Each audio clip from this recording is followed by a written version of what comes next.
ایک مالدار آدمی کی کہانی ہے۔ یہ چھوٹی سی کہانی پورا دیکھیں۔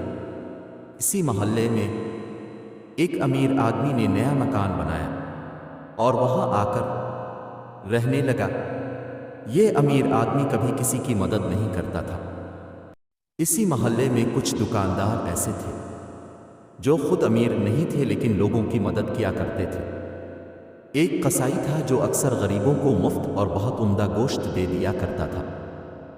ایک راشن والا تھا جو ہر مہینہ کچھ گھرانوں کو ان کے گھر تک مفت راشن پہنچا دیتا تھا۔ ایک دودھ والا تھا جو بچوں والے گھروں میں مفت دودھ پہنچاتا۔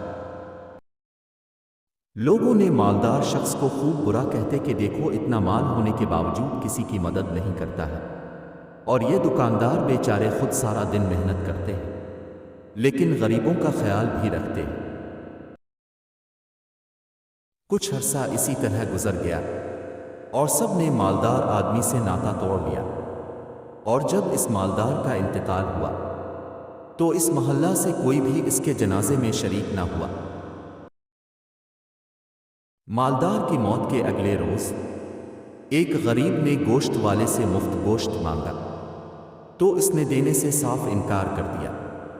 دودھ والے نے مفت دودھ سے صاف انکار کر دیا۔ راشن والے نے مفت راشن دینے سے صاف انکار کر دیا۔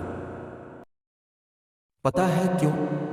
ان سب کا ایک ہی جواب تھا، اب تمہیں یہاں سے کچھ بھی مفت نہیں مل سکتا ہے، کیونکہ وہ جو تمہارے پیسے ادا کیا کرتا تھا کل دنیا سے چلا گیا ہے۔ نتیجہ، کبھی کسی کے بارے میں خود سے فیصلہ نہ کرو، کیونکہ تم نہیں جانتے ہیں کس کا باطن کتنا پاکیزہ ہے۔ ویڈیو دیکھنے سے سب ویور کا شکریہ۔